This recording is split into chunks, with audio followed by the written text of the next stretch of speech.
साथियों नमस्कार, मैं एस एन देवड़वाल श्री बालाजी श्याम शरण क्लासेस की तरफ से आपका हार्दिक स्वागत करता हूं। आज हम अनुच्छेद 71 से 84 तक का अध्ययन करेंगे। हमने अनुच्छेद 1 से और 70 तक का अध्ययन कर लिया है और जबरदस्त ट्रिक के साथ में चैनल पर वीडियो अपलोड कर दिया गया है। 71 से 84 तक का जबरदस्त ट्रिक के साथ में अध्ययन करेंगे। ये संविधान है मेरे साथियों, संविधान हिंदुस्तान की जान है और भारतीयों के अधिकारों की पहचान है। ये संविधान है, ये संविधान है। अनुच्छेद 71 से 84 तक का अध्ययन करेंगे। अनुच्छेद 71 ये कहता है कि राष्ट्रपति और उपराष्ट्रपति के निर्वाचन से संबंधित अगर कोई विवाद होता है तो उसको निपटाएगा कौन? सर्वोच्च न्यायालय। उसी के साथ में 72 में समाधान शक्ति, 72 में क्या है? समाधान शक्ति का प्रयोग किया गया है। और अनुच्छेद 73 में कार्यपालिका की शक्ति का विस्तार किया गया है। उसी के साथ में अनुच्छेद 74 में सलाह देने के लिए एक मंत्रिपरिषद होगी। अनुच्छेद 75 में प्रधानमंत्री की नियुक्ति राष्ट्रपति के द्वारा की जाएगी। उसी के साथ में अनुच्छेद 76 में महान न्यायवादी की व्यवस्था की गई है। उसी के साथ में अनुच्छेद 77 में जो समस्त कार्य है भारत सरकार के वो राष्ट्रपति के नाम से होते हैं। उसी के साथ में अनुच्छेद 78 में कहा गया है कि राष्ट्रपति को जानकारी देने के लिए प्रधानमंत्री क्या होंगे? बाध्यकारी होंगे। राष्ट्रपति प्रधानमंत्री महोदय से मंत्रिपरिषद के संबंध में क्या ले सकते हैं? सलाह, वो जानकारी ले सकते हैं। अनुच्छेद 78 में कहा गया। अनुच्छेद 79 में संसद का गठन किया गया है। उसके तहत 2 सदन और 3 अंग होते हैं, यानी लोकसभा, राज्यसभा और राष्ट्रपति संसद में होते हैं। उसी के साथ में अनुच्छेद 80 में राज्यसभा गठन किया गया। अनुच्छेद 81 में लोकसभा गठन किया गया। अनुच्छेद 82 में परिसीमन आयोग और अनुच्छेद 83 में दोनों सदनों की अवधि के संबंध में बताया गया। और अनुच्छेद 84 में संसद सदस्यों की योग्यताओं के बारे में बताया गया है। मेरे साथियों, अनुच्छेद 71 सबसे पहले राष्ट्रपति और उपराष्ट्रपति के निर्वाचन से संबंधित अगर कोई विवाद होता है उसके संबंध में है राष्ट्रपति और उपराष्ट्रपति दोनों के निर्वाचन के संबंध में अगर कोई विवाद होता है तो उसको कौन निपटाएगा मेरे साथियों? उसको निपटाएगा सर्वोच्च न्यायालय। यह विषय किसका रहेगा? सर्वोच्च न्यायालय का। तो विवाद का मतलब अगर विवाद होता है तो सर्वोच्च न्यायालय उसको निपटाएगा। उसी के साथ में 72 में समाधान की शक्ति है और समाधान की शक्ति 2 ही व्यक्ति समाधान कर सकते हैं, यानी यह शक्ति 2 को प्राप्त है। अनुच्छेद 72 के अनुसार तो राष्ट्रपति महोदय को, अनुच्छेद 161 के अनुसार राज्यपाल महोदय को यह शक्ति प्राप्त है। लेकिन राज्यपाल की शक्तियां क्या है? सीमित हैं।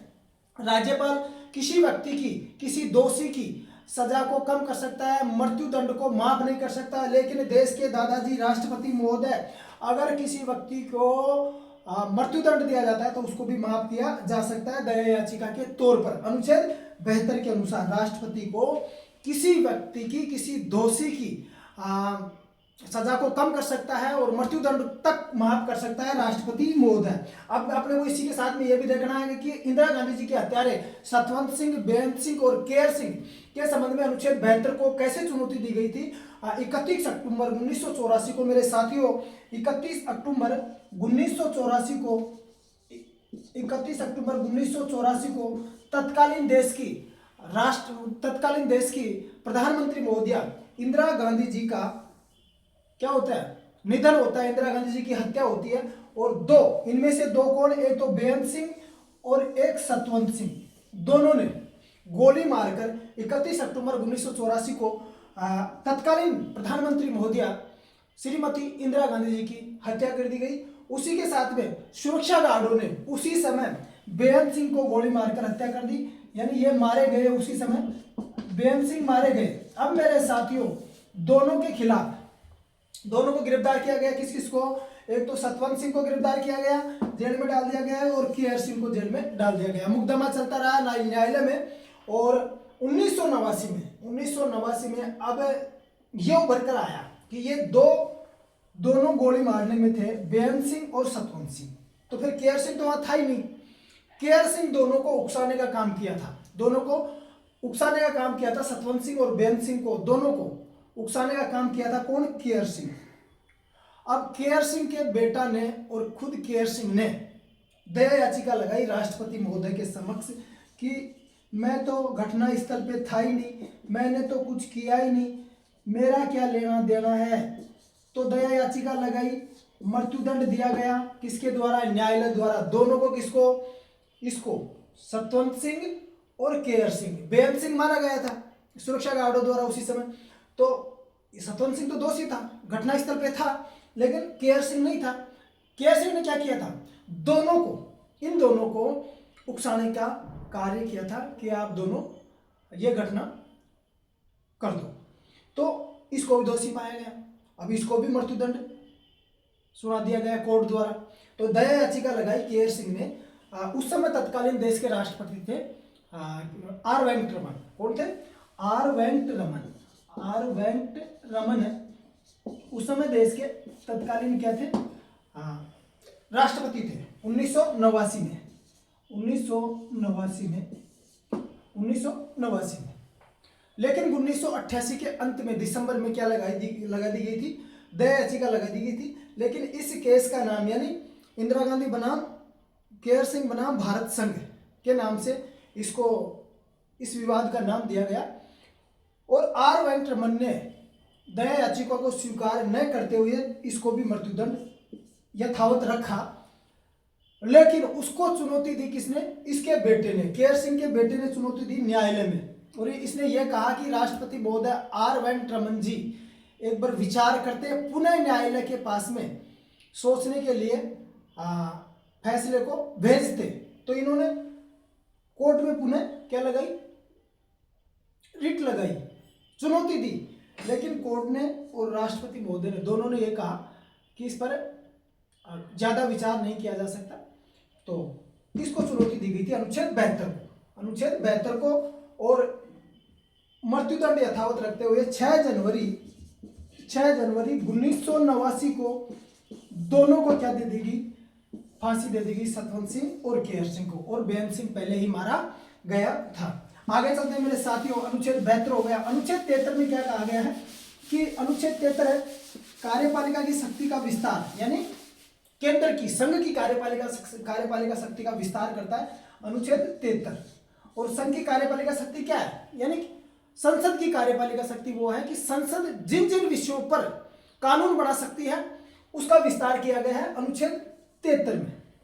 अनुच्छेद 73 में यानी संघ की कार्यपालिका शक्ति का विस्तार किया गया है।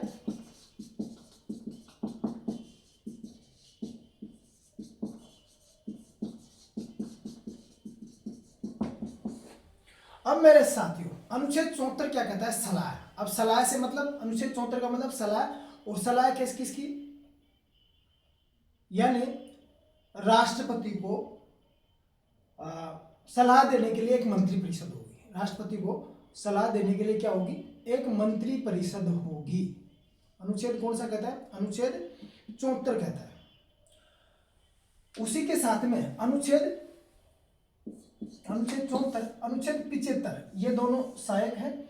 अनुच्छेद 75 में यह कहा गया है कि लोकसभा के बहुमत दल के नेता को प्रधानमंत्री महोदय राष्ट्रपति नियुक्त करेगा और प्रधानमंत्री की सहायता से मंत्री परिषद का निर्माण करेगा कौन?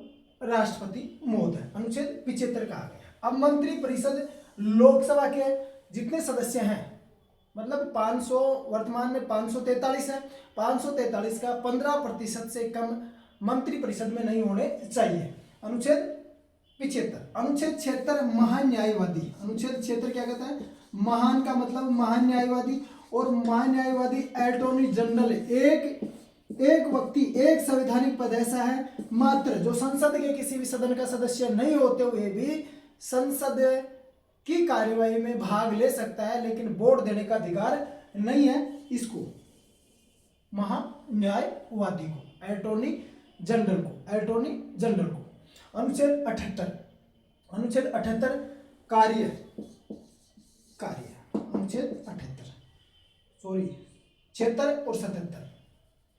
77 कार्य का मतलब भारत सरकार के सारे कार्य राष्ट्रपति के नाम से संचालित होते हैं। विदेश नीति राष्ट्रपति महोदय के नाम से संचालित होती है। अनुच्छेद 77 के अनुसार विदेश नीति राष्ट्रपति के नाम से संचालित होती है। भारत सरकार के समस्त कार्य राष्ट्रपति के नाम से संचालित होते हैं।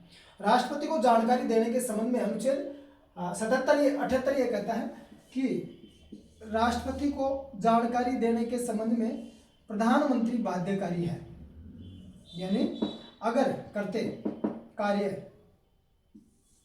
यानी राष्ट्रपति महोदय प्रधानमंत्री से मंत्री परिषद के संबंध में क्या मांग सकता है? सूचना मांग सकता है। तो जानकारी देने के लिए कर्तव्य किसका बनता है? प्रधानमंत्री महोदय का बनता है। अनुच्छेद 78। अब अनुच्छेद 79 में संसद है। अनुच्छेद 79 में क्या है? संसद। और संसद कौन सी? संसद कौन सी? भारतीय संसद, जिसमें कितने? 3 तो क्या हो गए? 3 तो अंग हो गए और 2 सदन हो गए। 2 सदन, 3 अंग, राष्ट्रपति, राज्यसभा और लोकसभा, और 2 सदन, राज्यसभा और लोकसभा। से संसद, से राज्यसभा। अनुच्छेद 80, राज्यसभा का मतलब राज्यसभा की संरचना या गठन। अनुच्छेद 81, लोकसभा का गठन या लोकसभा की संरचना। अब राज्यसभा में मेरे साथियों कितने सदस्य हैं? अधिकतम 250, अधिकतम 250, और वर्तमान में कितने? 245। इनमें से 12 सदस्य आर्टिकल 82 के अनुसार कला, साहित्य, विज्ञान, समाज सेवा में विशेष ख्याति प्राप्त होते हैं। वो मनोनीत होते हैं। वो क्या होते हैं? मनोनीत होते हैं। और 12 इकट्ठा हो गए तो 233 का क्या होता है? चुनाव होता है। अधिकतम इनकी संख्या 250 हो सकती है। और सबसे ज्यादा सीटें उत्तर प्रदेश से हैं 31, और राजस्थान से कितनी है? 10 सीटें हैं। तो ये राज्यसभा की संरचना अनुच्छेद 80 के तहत। अनुच्छेद 81 में लोकसभा की संरचना है। लोकसभा का गठन किया गया है। लोकसभा में अधिकतम सदस्यों की संख्या 552 हो सकती है मेरे साथियों, 552। वर्तमान में 543 है। अब 545 रहनी चाहिए थी, लेकिन 543 है। उसके पीछे कारण यह है कि 104वां संविधान संशोधन 2019 के अनुसार जो आंग्ल भारतीय होते थे उनकी व्यवस्था समाप्त कर दी गई है। आंग्ल भारतीयों की, आंग्ल भारतीय वो होते थे क्योंकि भारत ब्रिटेन का उपनिवेश रहा है और 2 संस्कृतियों का मिलन हुआ। ब्रिटेन का नागरिक हो, यहाँ की युवती हो, दोनों ने आपस में शादी कर ली। उनकी जो संतान है, या फिर यहाँ का नागरिक हो, ब्रिटेन की युवती हो, दोनों ने आपस में शादी कर ली, और शादी करने के बाद में उनसे जो उत्पन्न संतान थी उनको आंग्ल भारतीय कहा गया। अब वर्तमान में आंग्ल भारतीय है ही नहीं है। तो 104वां संविधान संशोधन 2019 के अनुसार 104वां संविधान संशोधन 2019 के अनुसार जो लोकसभा में 2 आंग्ल भारतीयों की नियुक्ति होती थी, उस व्यवस्था को समाप्त कर दिया गया है। तो वर्तमान में 543 सदस्य हैं। लोकसभा की सीटों की अगर अधिकतम बात करें तो यूपी से 80 सीटें हैं, और महाराष्ट्र से 48 सीटें हैं, और राजस्थान से 25 सीटें। राजस्थान से कितनी है? 25 सीटें मेरे साथियों। तो ये लोकसभा का क्या हो गया? गठन या संरचना हो गई। टोटल परिसीमन से सीटें बढ़ेंगी अब वर्तमान में, और राज्यसभा की जो सीटें हैं वो जनसंख्या का प्रतिनिधित्व करती हैं। उसी के साथ में आगे अपन देखते हैं कि महान कार्य करते हैं। सरला महान कार्य करते हैं, यानी विवाद नहीं, समाशक्ति, सलाह करो, क्योंकि प्रधानमंत्री महान कार्य करते हैं। सरला। तो अनुच्छेद 81 तक हो गया। अनुच्छेद 81 तक हो गया। पुनः देखते हैं कि 71 में विवाद, यानी राष्ट्रपति और उपराष्ट्रपति के निर्वाचन से संबंधित अगर विवाद हो जाए तो सर्वोच्च न्यायालय सुलझाएगा। उसी के साथ में समाधान की शक्ति अनुच्छेद 72 में है। अनुच्छेद 73 में कार्यपालिका की शक्ति का विस्तार किया गया है, और अनुच्छेद 74 में राष्ट्रपति महोदय को सलाह देने के लिए एक मंत्री परिषद होगी। सलाह देने के लिए क्या होगी? एक मंत्री परिषद होगी। उसी के साथ में अनुच्छेद 75 में प्रधानमंत्री की नियुक्ति कौन करता है? राष्ट्रपति महोदय करता है, और प्रधानमंत्री की सहायता से मंत्री परिषद की नियुक्ति भी राष्ट्रपति ही करता है। अनुच्छेद 76 में महान का मतलब महान्यायवादी का व्यवस्था की गई है। अनुच्छेद 77 में भारत सरकार के समस्त कार्य राष्ट्रपति के नाम से संचालित होते हैं। अनुच्छेद 78 में जो राष्ट्रपति महोदय है वो प्रधानमंत्री से मंत्री परिषद के संबंध में जानकारी प्राप्त कर सकता है।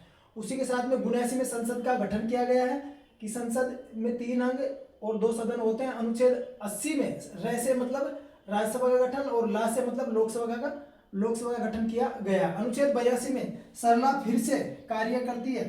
अनुच्छेद 82 में फिर से का मतलब यह हो गया कि फिर से यानी पुनः परिसीमन किया जाएगा, और अब परिसीमन होगा क्योंकि जनगणना हो रही है, प्रोसेस में है। परिसीमन किया जाएगा, पुनः परिसीमन किया जाएगा। अगर जनसंख्या बढ़ेगी तो लोकसभा की सीटें बढ़ेंगी और राज्यसभा की सीटें भी बढ़ेंगी। 10 साल में परिसीमन किया जाएगा। 2026 में निर्धारित था, प्रोसेस है। तो 82 में यह हो गया कि पुनः परिसीमन किया जाएगा। अनुच्छेद 83 में दोनों सदनों की अवधि, अनुच्छेद 83 में दोनों सदनों की अवधि के बारे में बताता है। दोनों सदनों की अवधि, अवधि मतलब कार्यकाल, दोनों सदनों का कार्यकाल कितना होगा। राज्यसभा का कार्यकाल स्थायी होता है, लेकिन सदस्यों का कार्यकाल 6 वर्ष का होता है, और लोकसभा भंग हो जाती है। लोकसभा के सदस्यों का कार्यकाल कितना होता है, 5 वर्ष का होता है। प्रत्येक 5 वर्ष में पुनः चुनाव होते हैं। राज्यसभा स्थायी सदन है, लेकिन इनके सदस्यों का कार्यकाल कितना होता है, 6 वर्ष होता है। दोनों सदनों की अवधि के बारे में अनुच्छेद 73 बताता है। अनुच्छेद 83 बताता है, 83, और अनुच्छेद 84 संसद सदस्यों की योग्यता के बारे में बताता है। संसद सदस्यों की योग्यता, यानी संसद के सदस्यों की क्या क्या योग्यताएं होनी चाहिए। अब सीधे तौर पे अपन ये कह सकते हैं कि संसद के सदस्यों की योग्यता होती है तो भारत का नागरिक हो सबसे पहले। तो दूसरी बात यह है कि लोकसभा का अगर चुनाव लड़ता है तो उसकी उम्र कम से कम 25 वर्ष होनी चाहिए, और अगर राज्यसभा का चुनाव लड़ता है तो उसकी उम्र कम से कम कितनी होनी चाहिए, 30 वर्ष होनी चाहिए। उसी के साथ में न्यायालय द्वारा दोषी नहीं ठहराया गया हो और पागल या दिवालिया न हो। इस प्रकार से यह अनुच्छेद 71 से और 84 तक का हम अध्ययन कर लिए हैं। मेरा निवेदन है, चैनल को लाइक, शेयर और सब्सक्राइब करें। जय हिंद, जय जय भारत, जय जय राजस्थान।